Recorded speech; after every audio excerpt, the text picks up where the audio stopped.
All right, we are live. Hello, I'm Felicia Vereen, always known as Fee. Hey, Fee, and I'm your girl Sharita 3, better known as Fred. And we are Inspire Her, the Total Woman podcast, a new podcast all about uplifting you. Yes. Because friends, face it, you are awesome. We'll be chatting up about topics we love to talk about, all the things we as women must juggle every day and the ish we complain about. But who's listening? Girl, we'll chat about the struggle, the job, and about him. You know who we talking about. Girl. That boo, husband, boyfriend, ex, whatever you calling them today. Our lovely hellions, kids. Our angels. But seriously, friends, life happens, and we don't always get a chance to talk about it. We take it on the chin and we keep it moving. Because that's what we were told to do. Yep. But here on Inspire Her, the Total Woman podcast with Red and Fee, we are the friends you love to hang out with. We are here to inspire her, the Total Woman. Yes. Hey, what's up, Red? Hey, Fee, how are you? I'm good. I am doing good. The what is it? Daylight saving time? It's got me. I don't know whether I'm coming or going sometimes. Wow. I need some more sleep, don't know whether but I'm all right. Yeah, as soon as you turn around, it's nighttime. It's 7, 8 o'clock. Oh my goodness, time is flying by.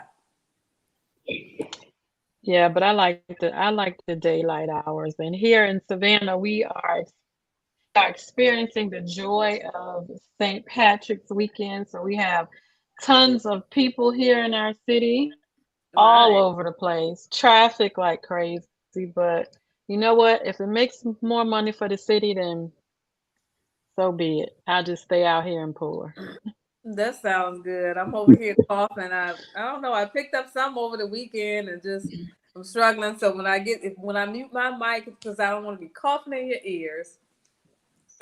But we have some guests today. And guys, I'm gonna have to apologize ahead of time. My internet is acting crazy. So if I get stuck or I don't know, just forgive me today.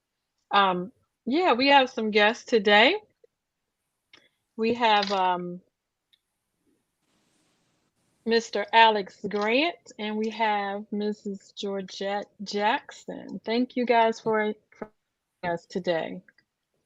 Now, Fee, I thought you were going to send me my noise machine. I'm supposed to be clapping. We supposed to...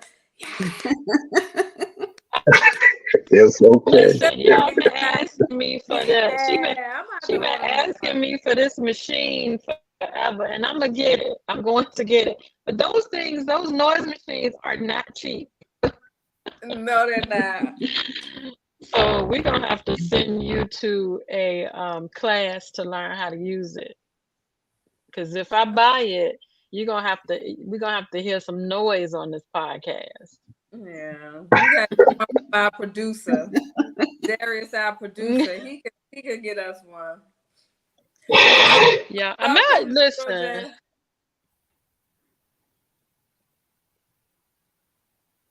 Can you guys hear us? Okay. I can now. Yes, I can hear you now. Yeah, it did. I don't know what is going on with me today, guys. I am so sorry. Well, welcome. It's all right. Technology is not your fault. Yeah. Technology. It is. Yeah. But I didn't want it to mess up today. Today is an important episode. I don't want to mess up this today. Let me go ahead and start with okay.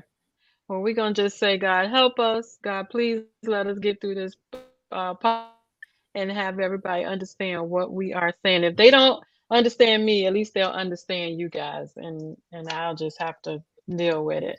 But anyway, we're going to go ahead and get started because we don't want to keep you all night, and we want everybody to hear what you are saying. If you guys have not already shared, what you can do is go to, or I can do it. We can go to our podcast on Facebook and share from Inspire Her, the Total Woman, to your page. So those people who are looking from your pages can see the podcast. So let me hold on for 1 second, guys. And for those who are watching, please share. That's how we get people to join our listeners, is to share and help us bring in new listeners. We appreciate everyone that listens to our podcast, but we would love, love, love to have more. So let me take 1 second and we're going to share to the different pages so that we can make sure that everyone is listening. 1 second.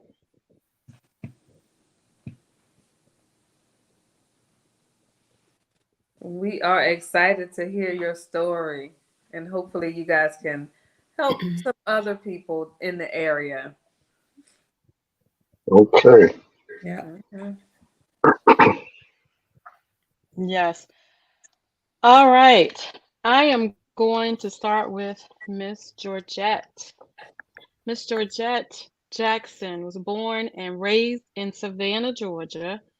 She was educated in the public schools in Chatham County and graduated from Windsor Forest High School in 1977.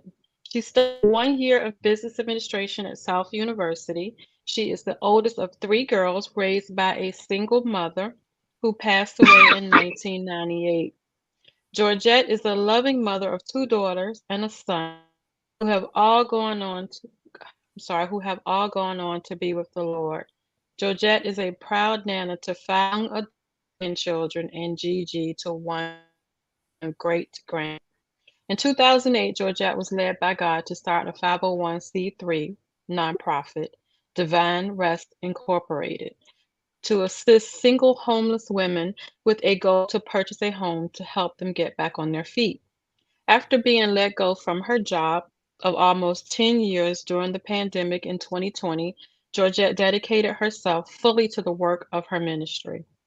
In August 2021, Georgette earned a certificate in women's entrepreneurship from Cornell University. And in December of 2021, she earned a certificate in I wanted to ask you this, but BIPOC?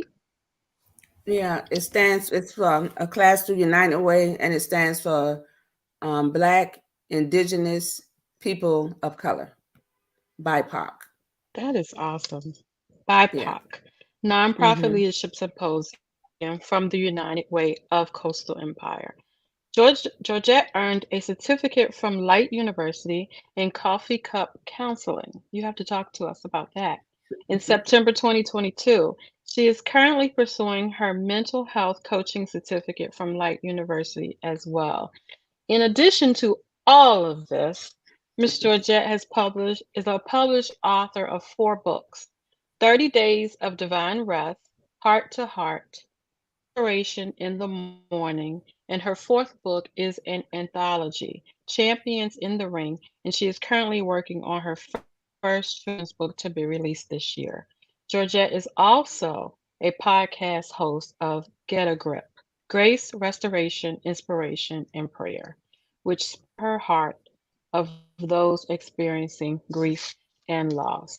Georgette began a writing where she helps others pen their thoughts and experiences to paper to one day become a published author, writer, and blogger. Wow, that is a lot. That is a lot, and it's all Wow. great stuff. Welcome, Miss Welcome. Georgette, to our Thank podcast you. today. Thank you for having me. Welcome. So I have the pleasure of reading Alex's bio. Alexander Grant is the senior pastor of Bible Connection Ministries Incorporated in Port Wentworth, Georgia. He has been employed by UPS for over 35 years. He is the founder of Daughter of Zion and the Sons of Jacob Outreach Ministries, established to minister to the needs of men and women seeking purpose and guidance in their lives. He is also the founder of the Vineyard Magazines or Vineyard Magazine. He is a noted conference speaker as well as a motivational coach. He is the author of 2 books, Discovering the Champion Inside of Us and Champions Do Bleed. Pastor Grant has earned his BA in Theology and Biblical Counseling, a Certificate of Distinction in Philosophy of Religion, as well as Certificate of Completion as a Life Coach from the International Association of Professional Career College. Ooh, and his Doctor of Divinity degree from Christian Education Theology Institute in Seminary in Charleston, South Carolina. And the founder of Tag 3 Foundation, a nonprofit 501c3 organization. Wow, you guys are busy. Yes. They Yes. are. I thought I was busy, but gee Well, whiz. thank you for being on the podcast too, Mr. Grant. Yes. Well, Pastor thank Grant. you. Let me correct that. Thank you so much. You guys are busy. I mean, just I'm like, I'm tired already just reading it. Good stuff. Good stuff. So today, Well, guys, today, go ahead. I was going to say the same thing. Out of pain comes purpose. And Fee thought that this was, and I thought it was important too. She knows you guys from the area and wanted you guys to come on and speak about all the wonderful things that you're doing in the community. So, out of pain comes purpose. What does that mean for you all, Miss Georgette? Mhm. Well, to me, it means that sometimes God has to take us through things in order for us to see what He has predestined for us or what He has planted inside of us. And no matter what happens in our lives, God has a purpose for it. Because, like His word says, He turns everything around for our good. So, and there's lessons in everything that we go through in life. If we just take the time to just ask God, what is it that I'm going through? What is the lesson in this? Even the most awful things, as losing a loved one, there's still something to gain from that and something to learn through that experience.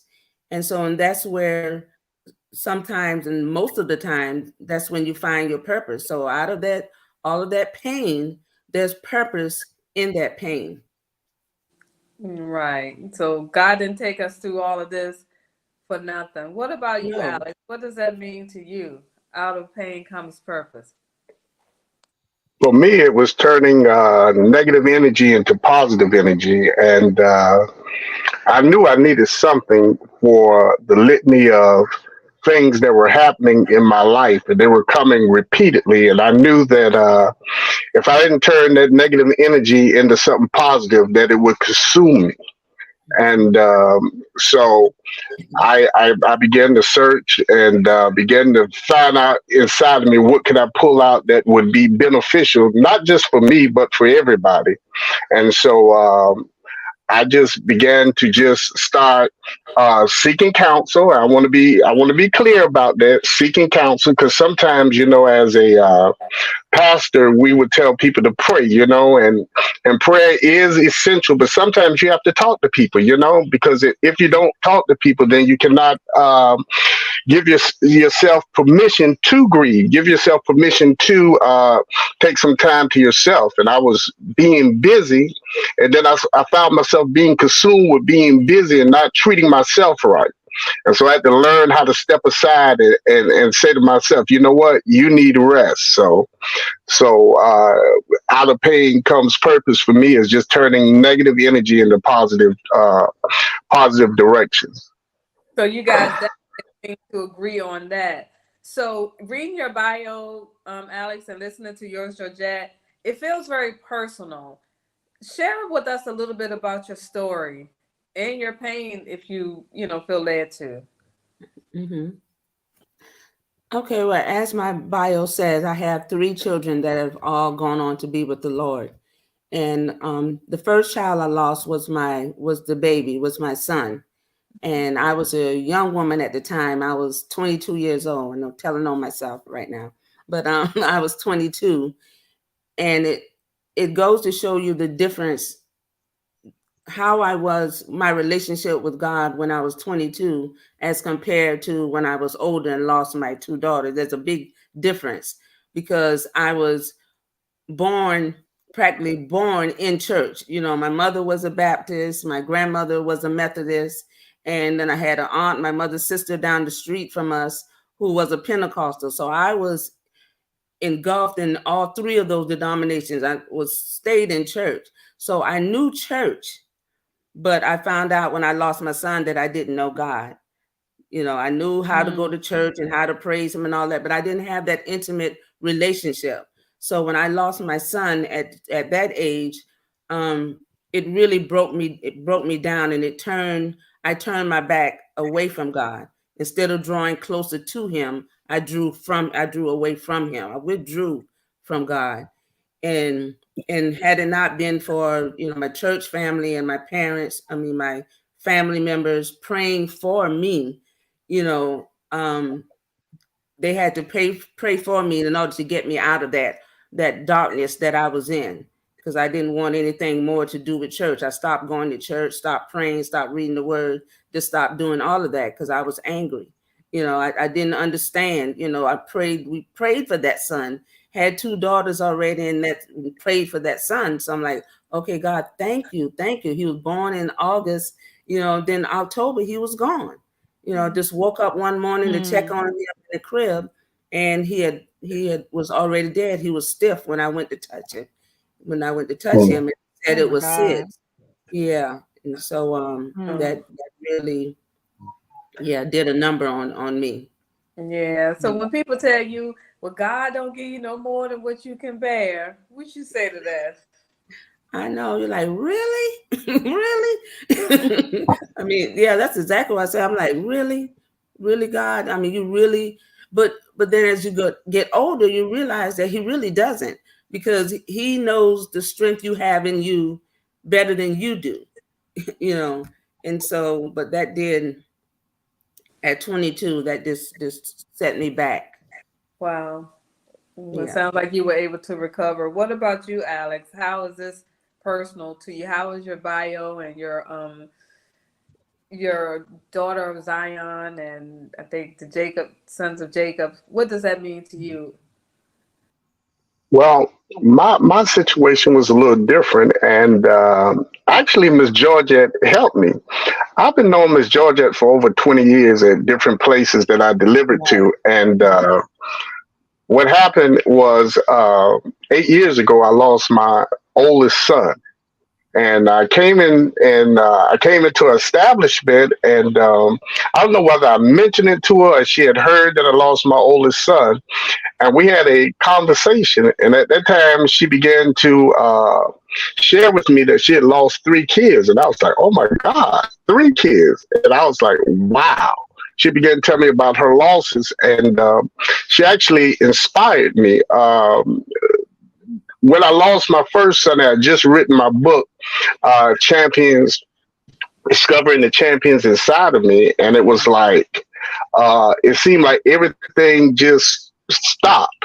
I just visited my son the night prior to, and the doctors was telling me that he was fine and that he was going to be coming home. And he had been suffering from congestive heart failure. And so when we got the phone call about 2 a.m. that morning, we just automatically assumed that he was going to have another procedure, that maybe something went wrong. And then when they brought us into that room, and I looked at the doctor's face, and then I knew it. I was like, oh my God. And so Ms. Georgette helped me out a lot. And then recently, or right now, I'm suffering the fact that I got a phone call about 4 months ago on November the 5th, and my son was just bawling, crying. And he said to me, Dad, Tiara's not coming home. And I was like, what do you mean she's not coming home? And he was like, she was in a car accident and she burned to death. And so you can imagine my whole heart is just like everything inside of me just shook, because she was 20 years old.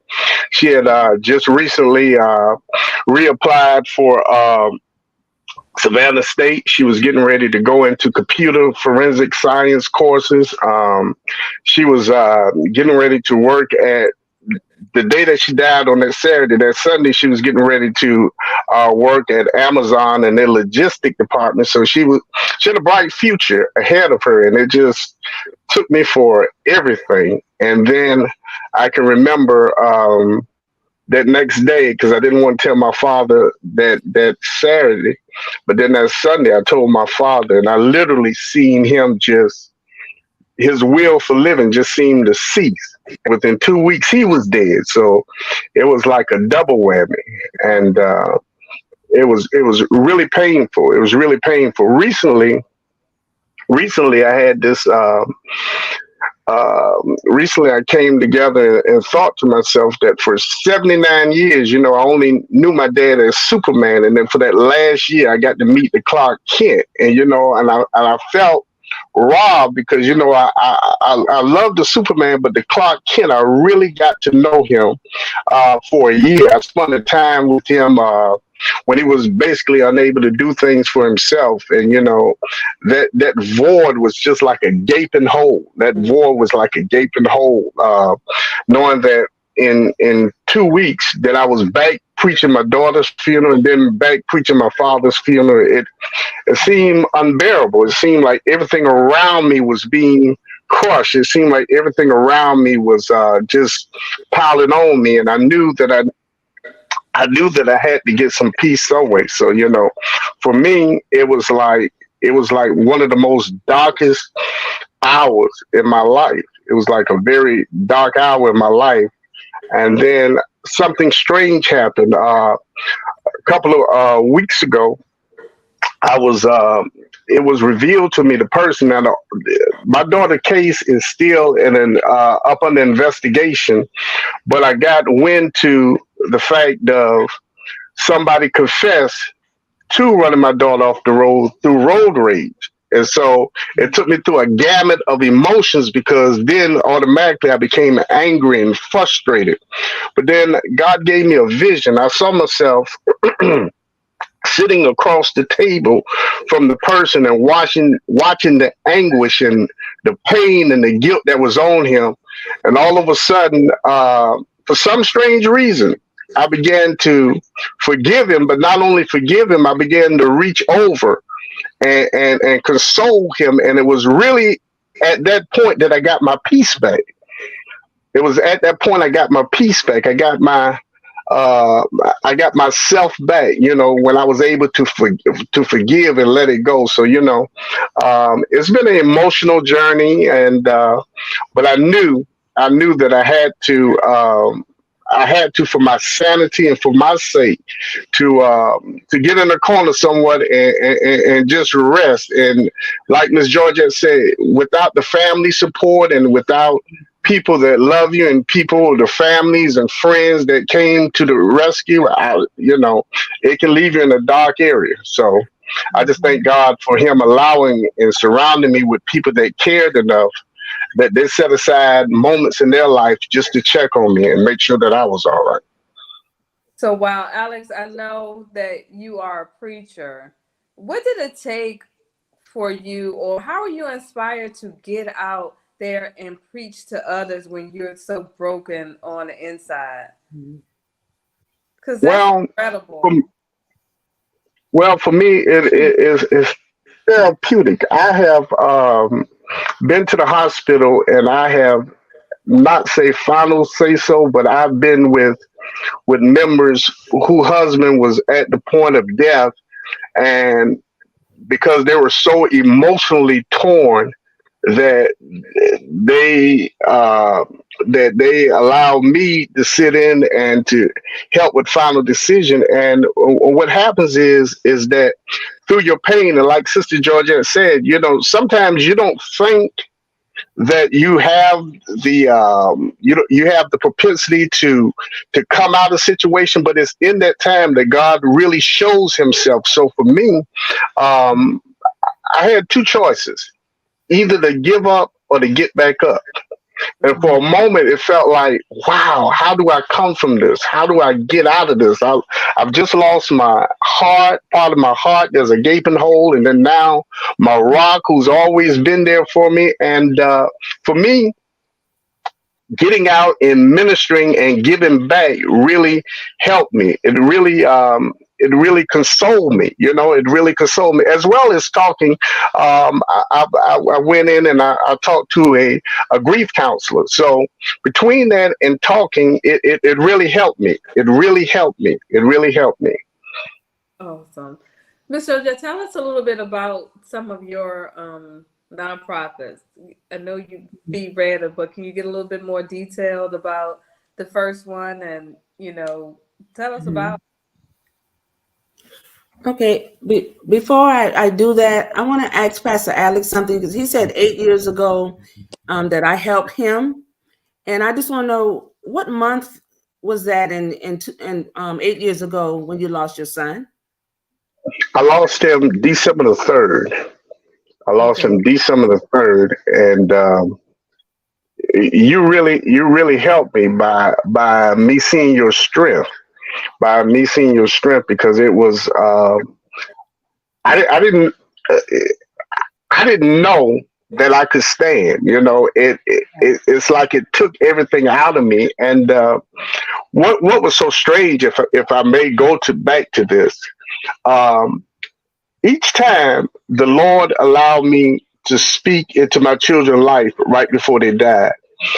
With my son began to look at my book, and he looked at the cover and he said to me, "Dad, do you feel that there's a champion inside of me?" Because a lot of people don't know that sickness can become a spirit, and it can weigh on you, and it can just start messing with you mentally. And so I looked at him and I said, "Son, you can be anything you want to be. You can definitely be a champion." Then I asked him a poignant question. I said, "Are you giving up? Are you tired?" I said, "Talk to me." And he said, "Dad, sometimes I think about just giving up."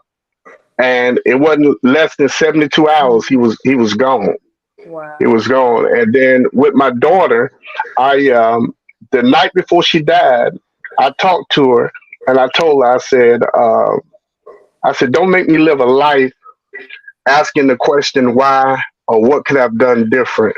I said, we had just lost a relative like 3 days prior to, and I said, "I just want you to be careful in life. I just want you to be careful. I want you to know the Lord. I just want you to be careful." And I said, I can't imagine what they're going through, and I do not want to spend the rest of my life asking why or what could I have done different. And it was less than like 15 hours she was gone. So each time I had an opportunity to talk to her, and the look that she gave me, I'll never forget. She just stared, and she stared in my eyes, and she just told me she loved me. And she wrote me a beautiful text. She wrote me a beautiful text. She told me that she'd never seen my father vulnerable, and she told me that it broke her heart to see her grandfather. But she told me, she said, "I'm so proud of you, Dad, and I love you, and I just want you to know that everything you're doing is not in vain. If you ever need me for anything, Daddy, you can depend on me." So it's things like that I hold on to, and it's things like that that keeps me going and motivate me. But it was in December of 2014 that you helped me, Sister Georgia. Okay.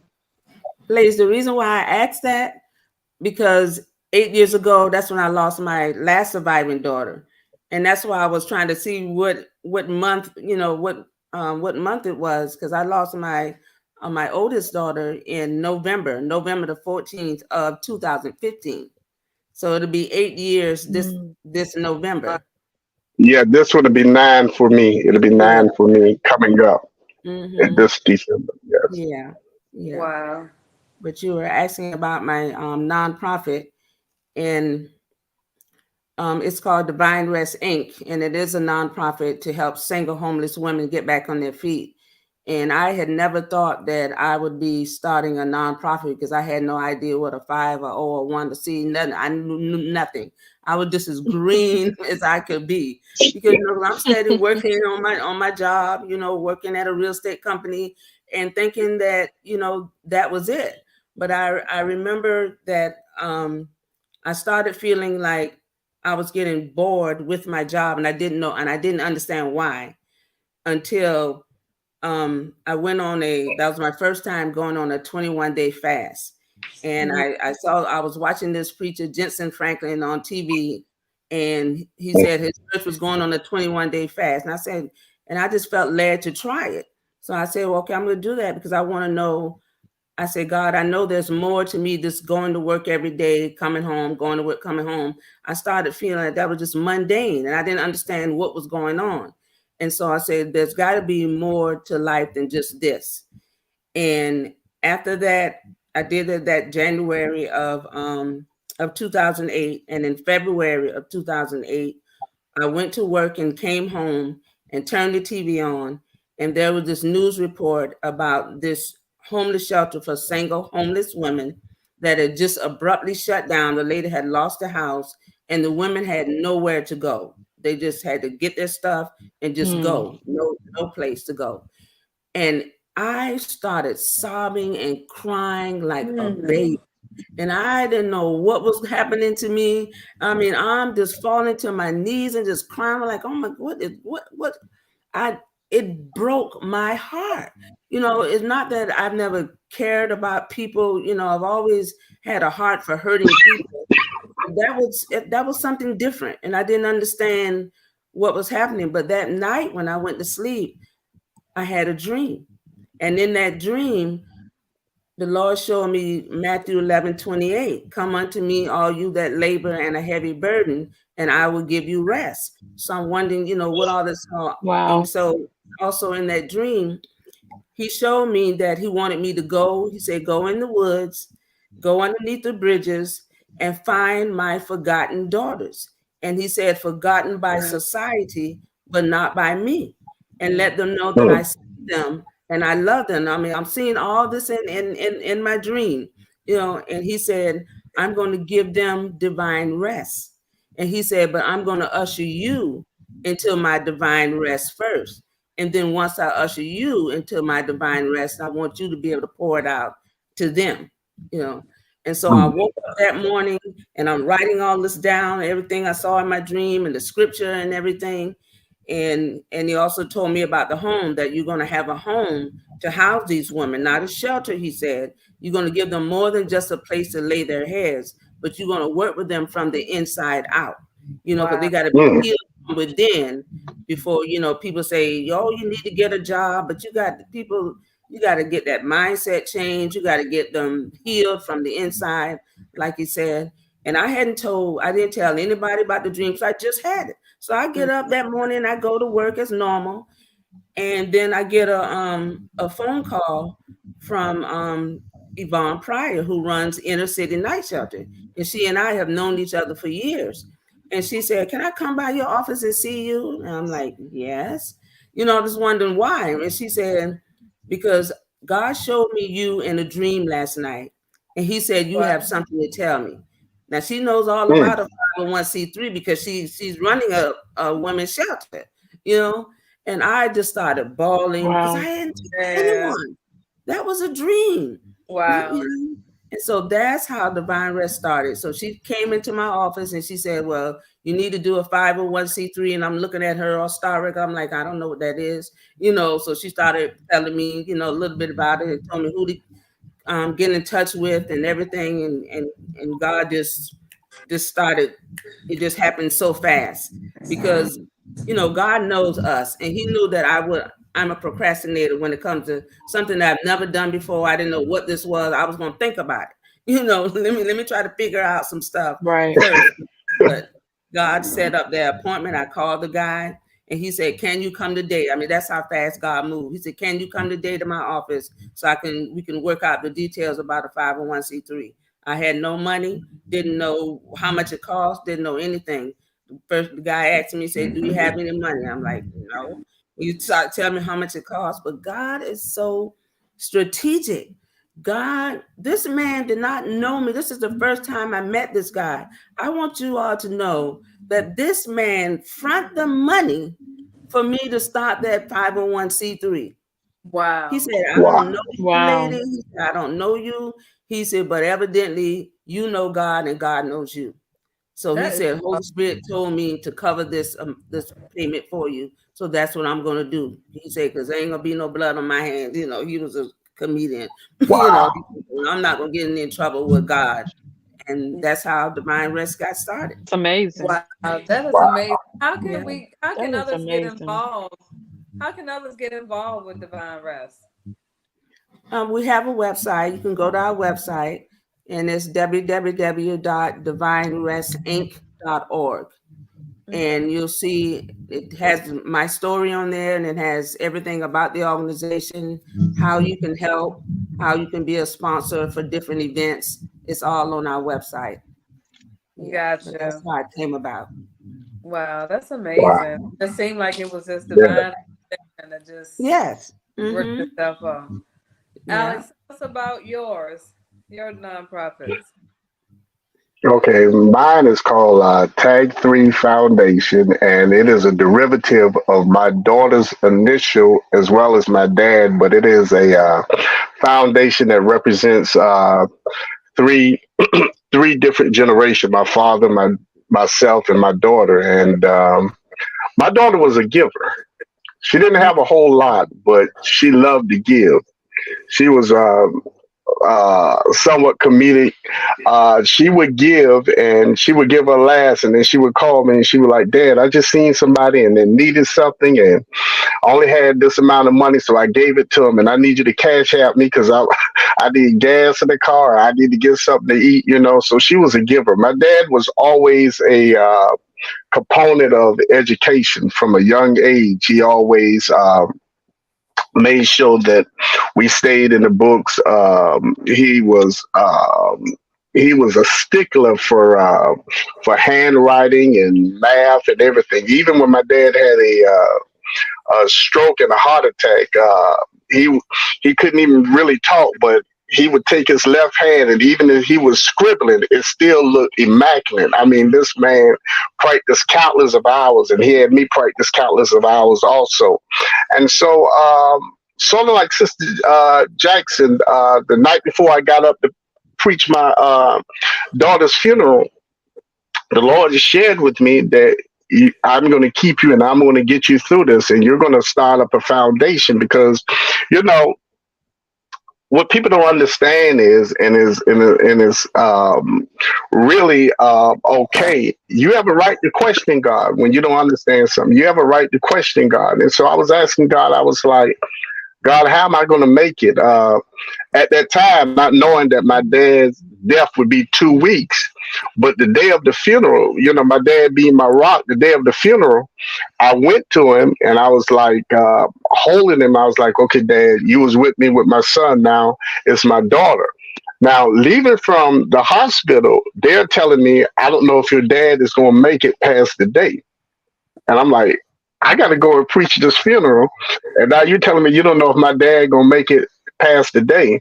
And when I got to the church, you know, but from the dream, the Lord told me that you're going to start this foundation. So I actually announced the foundation for my daughter at the funeral. And so it's a foundation that we're going into the community, and we're helping the youth. You know, we're helping the youth with school supplies, but not only school supplies. We want to be able to get tutors and mentors and provide them with opportunity to better themselves. You know, we want to come in, and the Lord showed me this building, and He showed me, and it was my daughter's. It was my daughter's school, and He said that's going to be the first. That's going to be the first place that you were started at. And so He just gave it to me in a vision, in a dream. And so, like I say, we're just 11 days. We're 11 days in, and I thank God for the wonderful people that He put in my pathway that are helping me, and I'm just so excited about what's going to happen. You know, I will never get a chance to walk down the aisle with my daughter or hold any kids that she would have or to give her away, but I can make sure that her existence on this earth doesn't die, and I want to do something that's going to bless generation and generation that will outlive me. And so that's the way that I choose to honor my father and my daughter. Wow. That is stories. They just, awesome. yeah, they just kind of like from the same, derived from the same thing. These dreams, and I think it's just Mhm. awesome.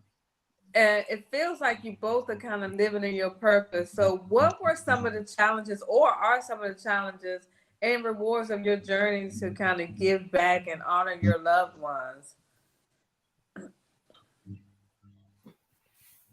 Yeah, for me, some of the challenges were since I started that Divine Rest in 2008, and we actually started going out into the homeless camps in 2009. These things happened before my two daughters passed away. Mm-hmm. So those were some of the challenges. While I'm going in 2011, um, my youngest daughter Dee, she was 33, she was 32 when she was diagnosed with cervical cancer. So Mm-hmm. I'm still going out there and serving others while, while she's ill. And then 2012, she succumbed to that and she passed away. And so during this time, so I'm still serving others. And that was a challenge because people didn't know, they didn't need to know, but the homeless people that we were serving, they had no idea that I'm still serving while I'm in pain, from losing that daughter. And that was a challenge. But I'm thankful that God gave me that ministry before all of this happened, and because that's what kept me going. It gave me a purpose. It gave me a reason to keep pushing, to keep moving, to keep going on, because I feel like if had I not had something, I really can't say what would have happened to me if I didn't have that to hold on to and everything. And then at that time when she passed away, I became a mom all over again, because she left me custody of her two children, a daughter who was 15 and a son who was 10 at the time. So then I became, mom all over again, raising them, which was a blessing. And and then again and then 2004, 2012, Dee passed away. 2014, my father passed away. 15, my last surviving daughter passed away. And she passed away suddenly. She had lupus. And so on a Friday, she was rushed to the emergency room. She lived in Atlanta. I drove to Atlanta to be with her in the hospital. And they said Saturday she was having trouble breathing. So Saturday they said they was going to do a little small procedure to try to help her breathe better. And she never came out of that. She never came out of that room. And so Friday, spent time with her. Saturday, she was gone, just that quick. And she had three children. She had a daughter. Caitlin was Caitlin was 15, and the boys, Caitlin was 16. Caitlin was 16, and the twin boys were 15. And so they too, she had just gotten engaged, and she was going to be married. She had gotten engaged in, I think it was August, and then November she passed away. And so the kids came back to Savannah. The twins went with their father, and I raised her daughter. So her daughter stayed with me. So I had three grandchildren at the time. So those were the challenges that I faced while I was still serving others, and I never stopped serving. That never stopped. But the rewards, I would say, is being able to see my grandchildren gain strength through all of this was a reward for me, to see their relationship with God grow and just blossom. And because they knew that that's what was going to get them through, not having their mom. So I know what Pastor Alex mean, like you say, he'll never see his daughter, with children, get married and all of that. And I deal with that with my grandchildren, watching them. I think it was worse. It might seem weird for me saying this, but it was almost worse for me watching them hurt, not having their mom, the one of the most important people in their lives. They graduated from school. I'm registering them for school, and first thing they ask you, who are you? Where's their mom? And then I got to go say, their mom, looking at their faces and seeing the looks on their face when I have to repeat that all the time, like every year having to do that. And then my oldest granddaughter, Destiny, from my youngest daughter, Dee, she just got married. It's been a year now. February was a year. And just all those things, not having their mom with them, they have Nana, but it's not the same, but it's still rewarding to see them just grow and blossom on with their lives. They're all young adults now, 2 of them married, and I got my first great grandbaby and everything. So those are the rewards. It's the strength in them and the strength it's given me to keep persevering.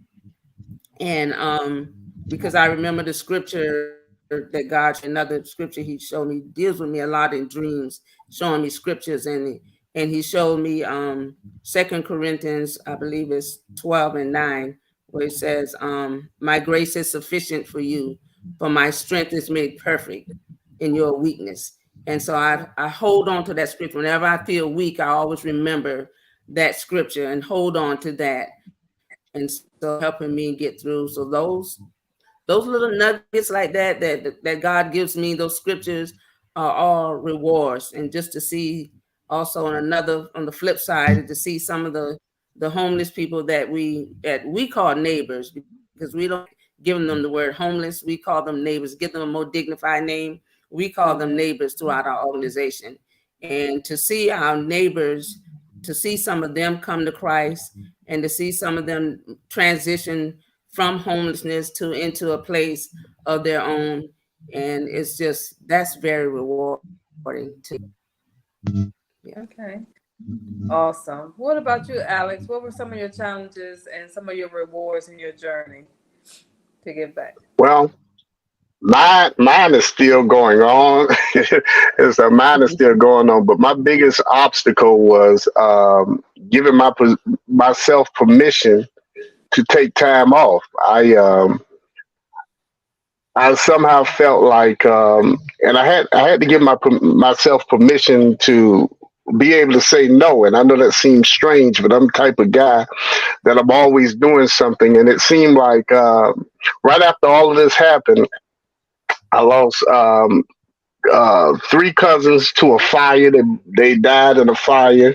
Then I lost an uncle, so the death started coming in, and then people seeing me grieving, but asking me to be a part of this funeral and to do this funeral, and I had to say to myself, listen, I can't stay busy because I'll never heal, and the first time when I lost my son, I just stayed busy. So I didn't really heal appropriate. And this one, it was just like a big gaping hole. So I had to give myself opportunity to say no and to be able to express myself. I had to learn the word patient. We talk about it a lot, but the Bible says let patient have a perfect work. I had to learn how to have patience and to get away from the stereotype of everybody. Most people, when you're in a position, they look at your title, but they don't see the individual. And so they say, well, you're a pastor. So Right. as though that exempts me from going through pain and hurt and frustration and aggravation, anger. So I had a whole gamut of emotion. And yet the reward for me kept being that I wanted to honor my daughter and my dad. So I was blessed that I had people around me that were willing to step in and to help me to get this foundation up and going, and for the relentless hours and time that they spent. Miss Felicia, for one, she helped design my logo. I was aggravated. I was frustrated. I was getting somebody to try to do it, and it seemed like I was bothering them. And I'm like, hey, I want this to have a certain standard. I believe in the spirit of excellency, and so through her just designing my logo was a wonderful blessing. My sister coming through. I had people that were just volunteer. People just, how can I fit in, And so the rewards was just seeing it all come together. And we actually started the process like at the end of December, and it was like a whirlwind. Things just started coming and coming and coming and coming, and so we had our initial launch on March the 5th, which was 4 months to the day that my daughter died, and so for that, it's just been rewarding to see the response of the people. The website that we have, it engage is metrics, and it does analysis, and to see that in just basically excuse me, 15 days, we are at 98% operative of people visiting the site. So, it's just been a blessing to see God move and the people to really respond to it. So I just thank God for the people he surrounded me with.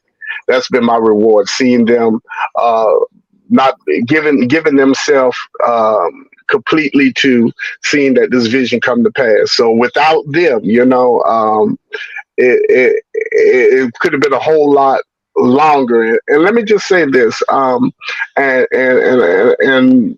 for those that know my background and my story, there was a real dear close coworker of mine, and we worked out there to the job the same amount of time. He may have had me close to a year more, and his son died 2.5 years ago.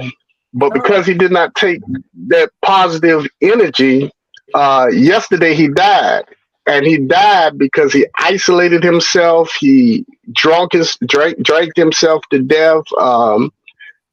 And so I just want to say to people out there that depression is real. Is real. And my heart goes out that when you notice family members that's being withdrawn, loss of appetite, irritable, you start seeing these signs, please come in. Please come in, because you have roller coaster. You have days you get up and you're excited, but even now I still experience days where sometimes I don't want to do absolutely anything. So I would just implore that you check on people. Just check on them. I mean, we tried to reach out to him, but he isolated himself. And this is a young man, 56 years old. And we talked about retirement and everything, but when he lost his son, he just lost his will to work, lost his will to live. And, so this is a very serious thing. And I just want to say that in case there may be somebody out there that's suffering with this. I've talked to several pastors that have been in deep depressions where they don't even want to come out, and I post something and they were like coming to me saying, "Thank you, man. Thank you. I didn't know who to talk to." I had news reporters DMing me, "Man, thank you. I didn't know who to talk to." I had nurses. I had people in professional fields telling me, "Thank you for just bringing the light on this." Because that depression, when it sets in, it can be, be very challenging. So, Absolutely. I want to say something real quick. First, thank you, Sharita, for taking the lead on this, because I am having some technical difficulties. But I want to say this just from sitting here and not even being able to, to physically ask you guys questions. It helped me to listen more intently. And I just want to say, you two guys are very selfless. Like, you were going through, you were in the valley, and you still were putting yourself out there for other people. That's and like you said, people tend to shut down when they're going through. You not only went through one death, but you went through 3, 4, and 5, and it's and I saw Alex when he was going through, and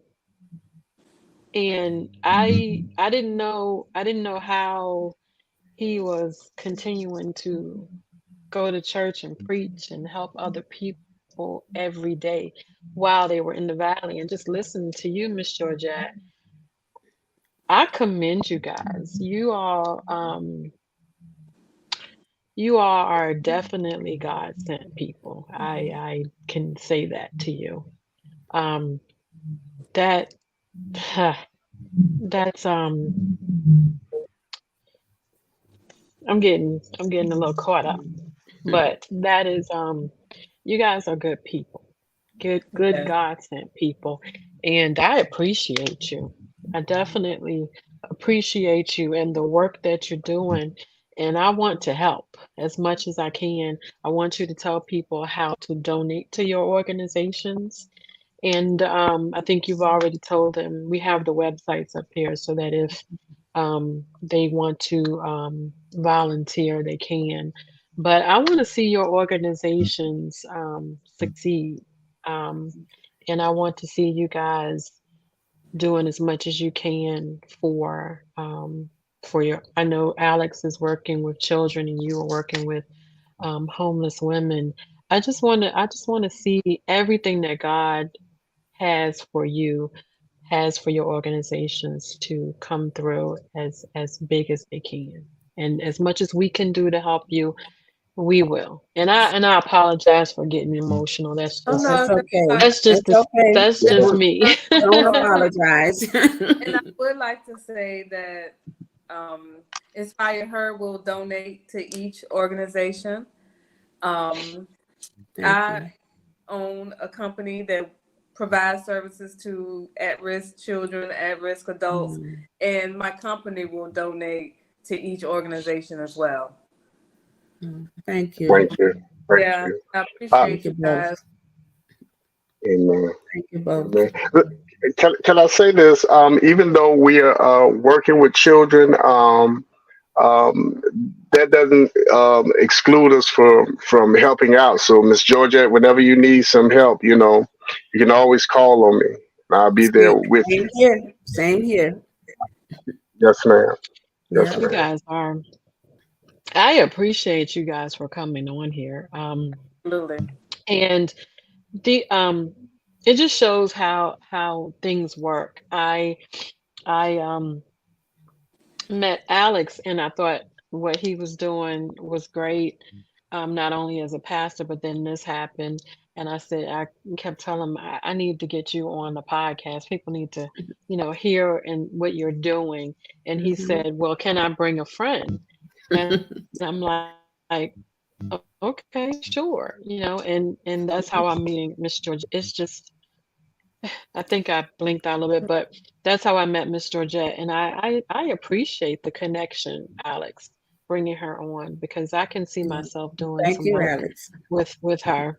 Oh, A friend, that it, sounds it, sister. it was God sent. She came to my last book signing and she was a blessing to me. And I'm telling you, this woman is a powerful woman of God. And I just thank God for her strength. And she just don't know.